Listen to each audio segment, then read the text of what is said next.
Thank you for joining this edition of News Today, a series where we briefly discuss and analyze important news of the day. Without delay, let's explore the headlines first. Karnataka Hindu Religious Institutions and Charitable Endowments Amendment Bill 2024 passed by Karnataka State Legislature. The Union Cabinet has approved royalty rates for mining of 12 critical and strategic minerals including beryllium, cadmium, cobalt, tungsten and vanadium. State Energy Efficiency Index 2023 released on the 22nd Foundation Day of Bureau of Energy Efficiency. 5,000 Farmers Producers Organizations or FPOs registered on ONDC portal platform, says the Ministry of Agriculture and Farmers Welfare. 6th session of United Nations Environment Assembly adopts resolution on promoting sustainable lifestyles. Innovative business practices and economic models in the textile value chain in India has been launched. Let us start with the first news for the day.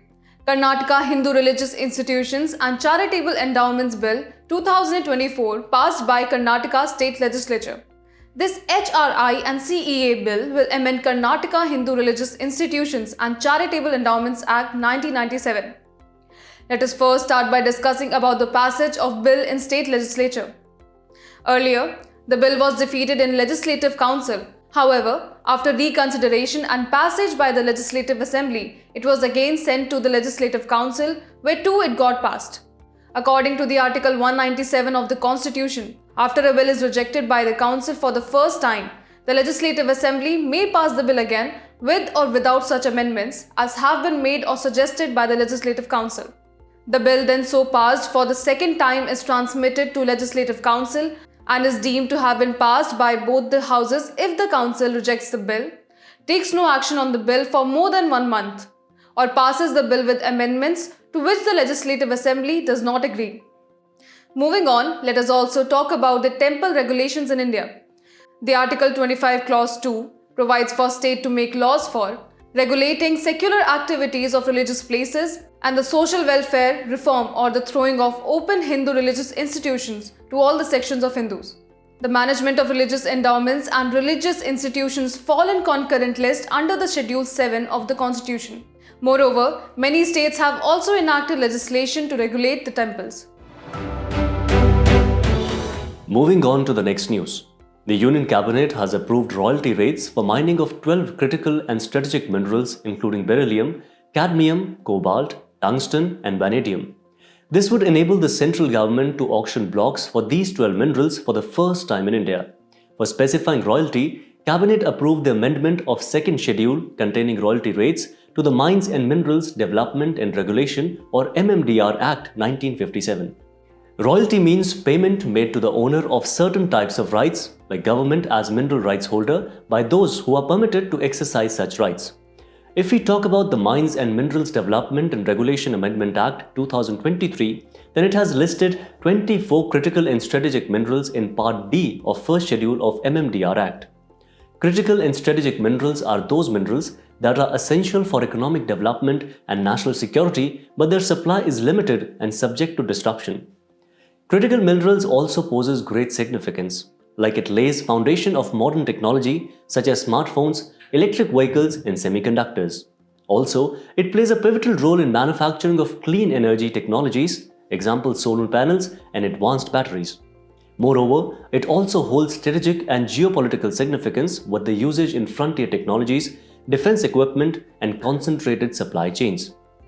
Further, there are also some concerns associated with critical minerals for India. Let's have a look at them as well.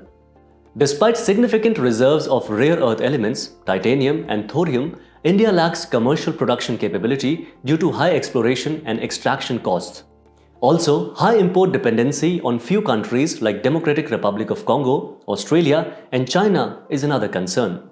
At last, now let's go through some initiatives taken by India for critical and strategic minerals. These initiatives include identification of 30 critical minerals crucial for self-reliance. India joined the Mineral Security Partnership to bolster critical mineral supply chains. Partnership with Australia for lithium and cobalt and with Argentina for lithium. And Khanij Bidesh India Limited or KABIL formed to identify, acquire, process and make commercial use of strategic minerals in overseas locations for supply in India. In our next news, the State Energy Efficiency Index 2023 was released on the 22nd Foundation Day of Bureau of Energy Efficiency. Let us first start by talking about the State Energy Efficiency Index.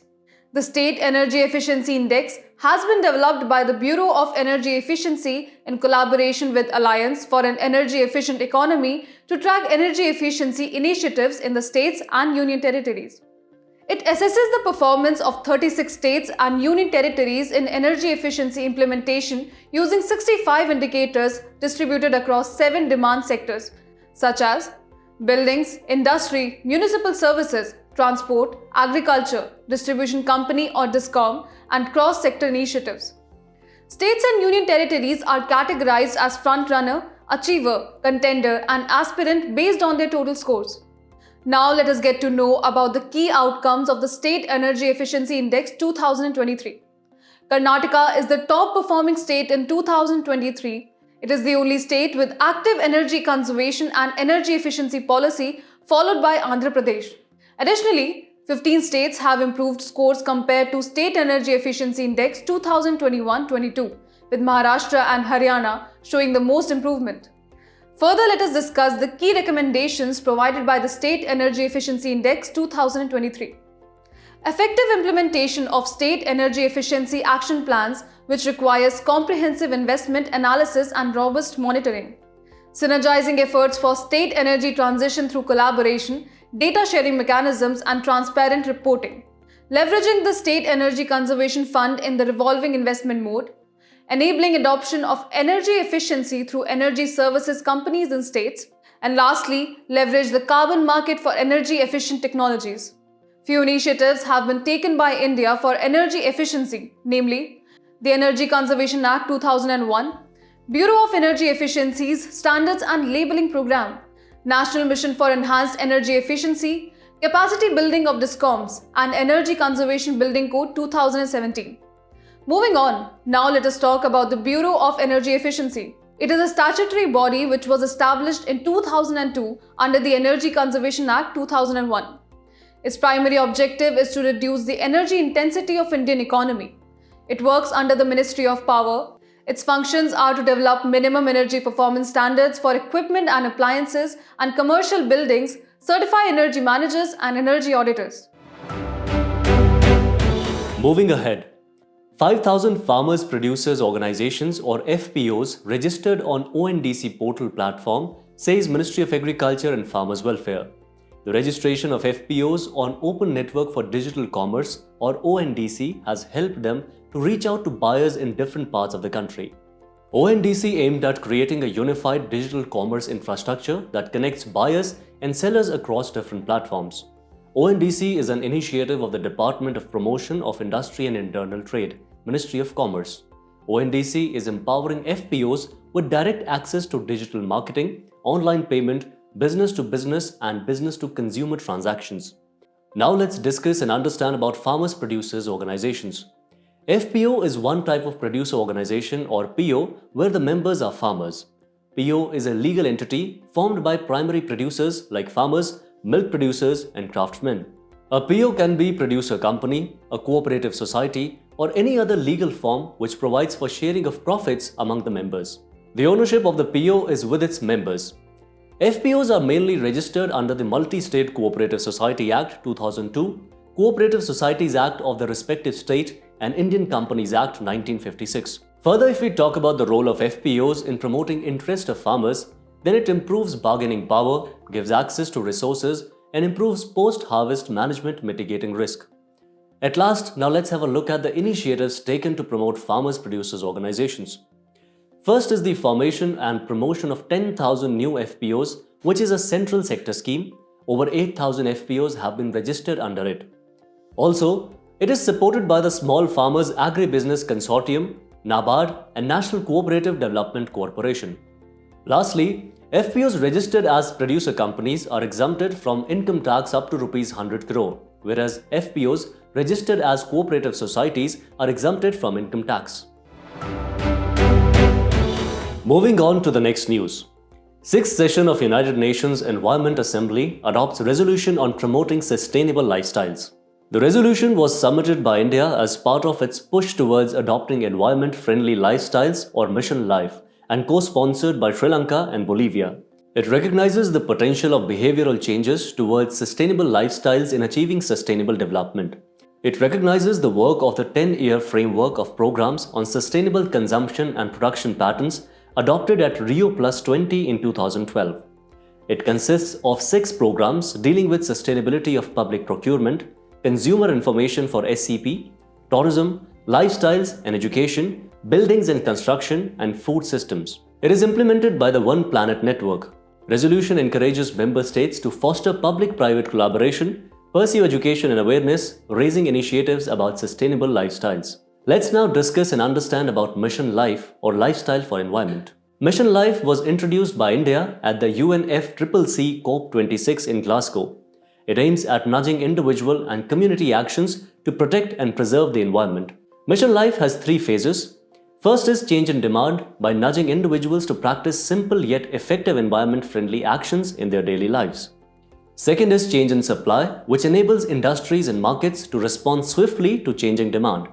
And lastly, there is change in policy to influence government and industrial policy to support SCP. Further now, let's also know about United Nations Environment Assembly. Established in 2012 as a result of Rio Plus 20, it is the world's highest level decision-making body on the environment. It also serves as the governing body of the UN Environment Programme. It meets biennially in Nairobi, Kenya, and it adopted a ministerial declaration aimed at halting the progression of the triple planetary crisis of climate change, nature and biodiversity loss, and pollution and waste. Moving on to the last news for the day. Innovative business practices and economic models in the textile value chain in India has been launched. IndiaTex is launched at BHARAT TEX 2024, which is one of the largest ever global textile events organized in India. IndiaTex is a 4-year United Nations Environment Programme project, which is a part of the One UNEP Textile Initiative. The IndiaTex initiative provides strategic leadership and encourages sector-wide collaboration to accelerate a just transition towards a sustainable and circular textile value chain. Now let us understand in detail about IndiaTex. Its objective is to accelerate the transition of the Indian textile sector towards circularity. It was implemented in collaboration with the Ministry of Textiles, which will be funded by Denmark's Ministry of Foreign Affairs. IndiaTex is based on 3 key concepts. Those are eco-innovation, which guides small and medium enterprises in incorporating circularity and resilience into every aspect to reduce the environmental and social impact of human activity. The product environmental footprint, which measures the environmental performance of a good or service throughout its life cycle, implemented by the European Commission. Circularity, based on principle reduce by design as well as value retention processes, which is reduce, reuse, refurbish, repurpose and recycle. It is beneficial for India as it will provide the textile sector's competitiveness and market access. Further, let us discuss the major focus area of IndiaTex, the scaling of circular business mode, addressing overconsumption and overproduction, and lastly, eliminating the hazardous chemicals. The place in news for today is Cambodia with its capital Phnom Penh. It is in the news as India signed a MOU with Cambodia on biodiversity conservation with special focus on tiger reintroduction in Cambodia. Talking about its political features, it is located on the Indo-Chinese mainland of Southeast Asia. It is bordered by Thailand in the west and northwest, Laos in the northeast, Vietnam in east and southeast, and the Gulf of Thailand in southwest.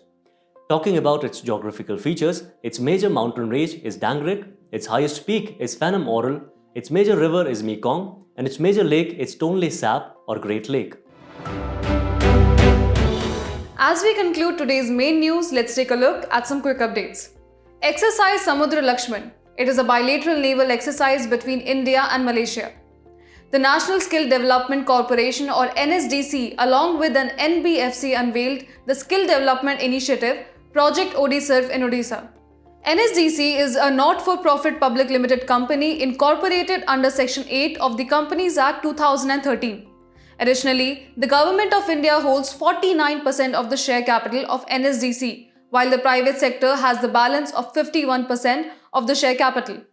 According to the Reserve Bank of India, National Electronic Funds Transfer System has registered a growth of 700% in terms of the volume of transactions from 2014 to 23. NEFT is a nationwide centralized payment system owned and operated by RBI. The NEFT facility can be used by individuals, firms and corporations. 13th Ministerial Conference of the World Trade Organization has been concluded with the adoption of Abu Dhabi Ministerial Declaration. In this declaration, the members committed to preserve and strengthen the ability of the multilateral trading system with the World Trade Organization at its core. This declaration underlines the centrality of the development dimension in the work of the World Trade Organization to achieve the United Nations 2030 Agenda and its sustainable development goals. The researchers have discovered 4 gigantic seamounts in the deep sea off the coast of Peru and Chile. A seamount is an underwater mountain with steep sides rising from the seafloor. Most seamounts are remnants of extinct volcanoes and are typically cone-shaped. Seamounts are found in every world ocean basin. The 2024 Tyler Prize for Environmental Achievement will be awarded to Johan Rockstrom for his work on the Planetary Boundaries Framework. The planetary boundaries integrate 9 systems that determine the functioning and the state of the planet. Researchers have found that bioenergy trigeneration becomes technically feasible for pyrolysis.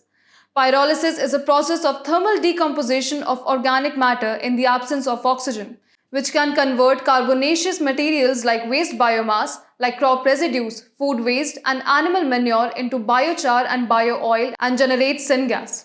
To provide relief to sugar mills, the Ministry of Consumer Affairs, Food and Public Distribution has revised guidelines for restructuring of loans taken under Sugar Development Fund. These revised guidelines provide sugar factories the option of debt restructuring and one-time settlement.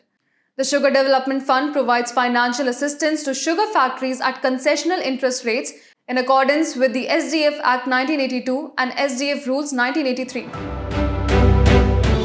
Before we go, it's time to put your knowledge to test in today's segment of Test Your Learning.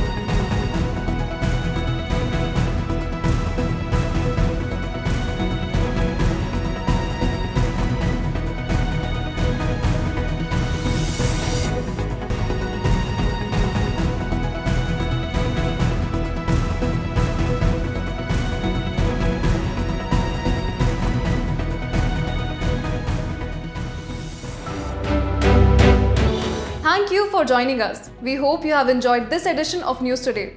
To get the answers to today's quiz and to download the PDF of News Today, make sure to check out the links in the description below.